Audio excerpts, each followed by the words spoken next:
के पंच प्रमुख सखाराम के सुपुत्र बाटुल चंद्र को हर कोई पहचानता है।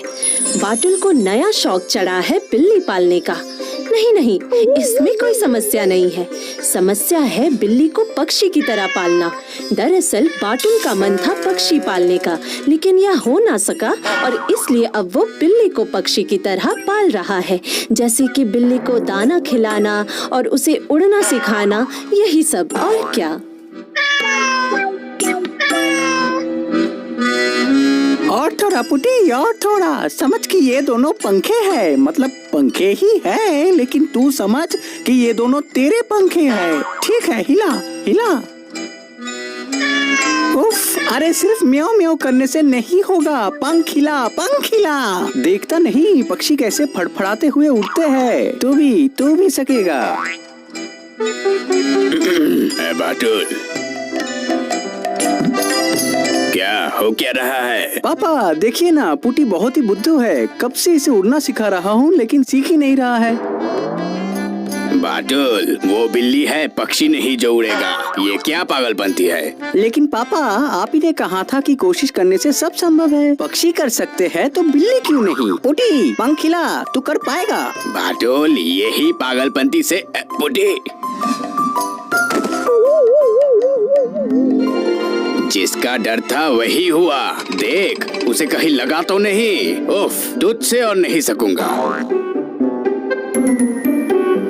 पुटी, तो मेरे कारण कूद कर हाथ पाँव तोड़ लिया क्या? लगा है क्या पुटी? ओहो, कुछ नहीं होगा। मैं तुझे वैद्य के पास लेके जाऊंगा, डर मत।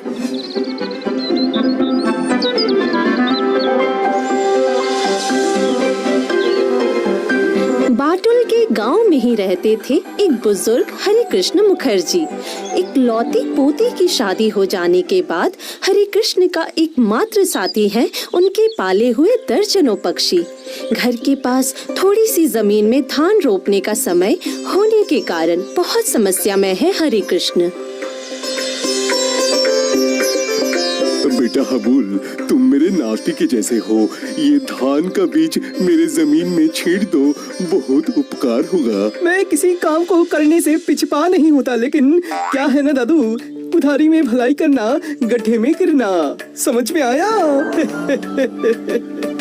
अरे उधार में करने नहीं बोल रहा हूँ बेटा, मैं एक बुढ़ा आदमी हूँ, इसीलिए बोल रहा हूँ, थोड़ा मदद कर दो मेरा। जानता हूँ दादू, आप बुढ़े हैं, अशिहाय हैं, लेकिन बदले में कुछ नहीं मिलने से। ए लो बेटा, एक अना ये लो और मेरे बीज छींट दो बेटा। ये एक आना लेकर मैं चाटूंगा क्या? बेकार में मेरा समय नुकसान कर दिया। रुको बेटा रुको, 2 आना ले लेना, लेकिन मेरा काम थोड़ा कर देना। क्या हुआ दादू? इतने जोर से फेरी वाले को बुला रहे थे क्या? मिठाई लेकर जा रहा था क्या? बुढ़ा आदमी को और मिठाई का क्या शौक बटूल? हबूल से बोला था मेरे खेत में धान के बीज छींट देने के लिए, मगर चला गया। ओह, ये हाबुल भैया ऐसे ही है दादू।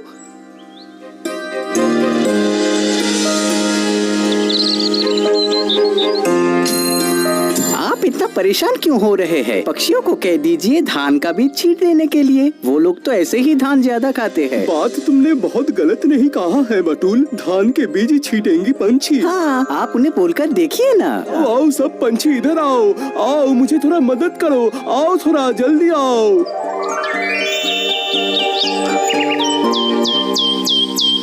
पंछी कहाँ हो सब? आओ इधर आ जाओ, ये लो धान के बीज खेत में छींट दो।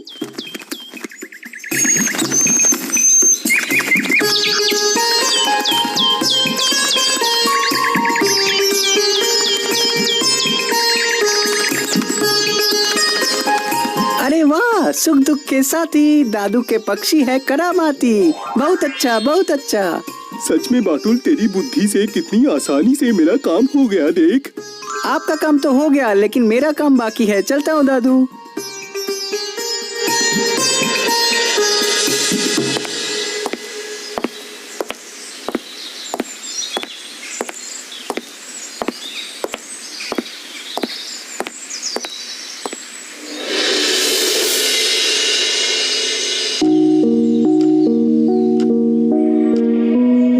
क्या हुआ दादू? हाँ, जाते समय तो आपको देखा था हंसी खुशी और अभी उजड़े चमन की तरह दुखी।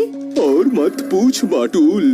क्यों, अब क्या हुआ? आपके खेत में बीज छींटे गए, फिर भी आपका चेहरा उतरा हुआ है।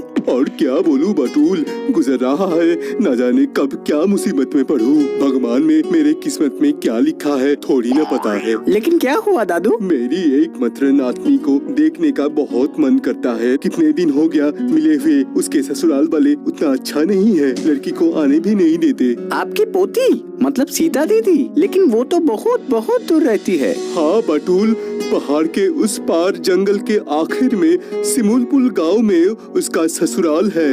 इस उम्र में उतना दूर कैसे जाऊं बोल बाटूल, बहुत मन करता है उसे देखने का।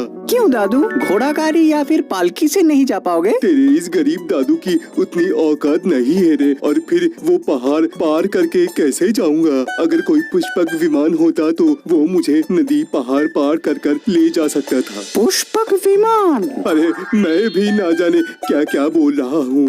ये सब हो सकता है क्या? मेरा और ये शौक पूरा नहीं होगा। जा जा तू घर जा।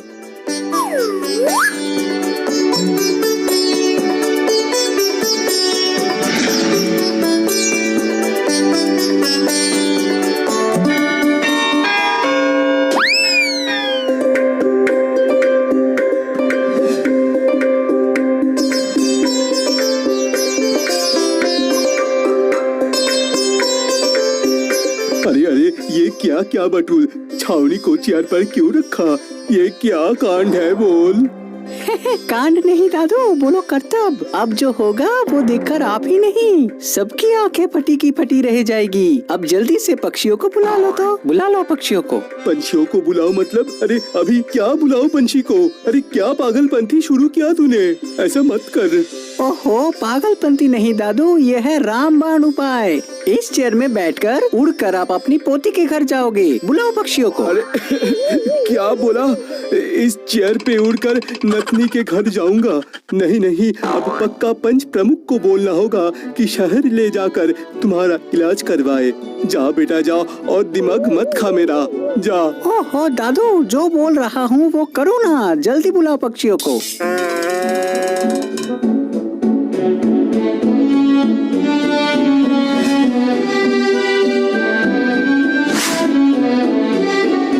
ये आपके चेयर में ये बांध दिया। हाँ, नहीं तो गिरकर आपका कचुम्बर निकल जाएगा। लो लो, बुला लो अब। ये क्या मुसीबत है?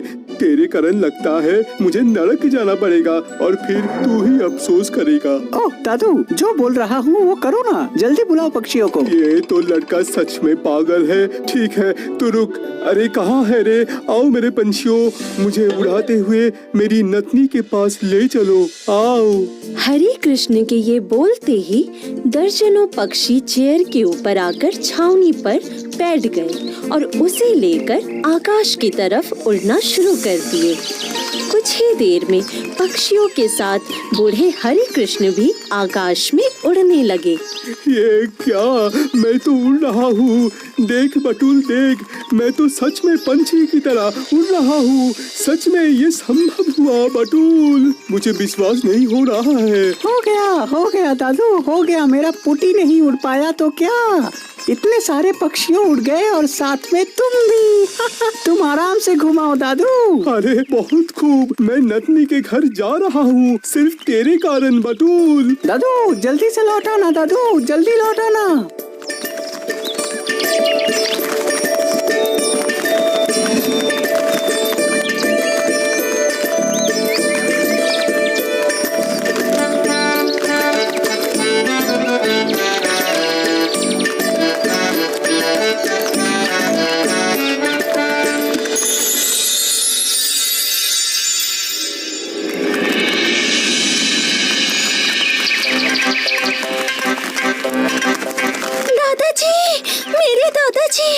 मेरे दादाजी पक्षी की तरह उड़कर आए हैं। दादाजी,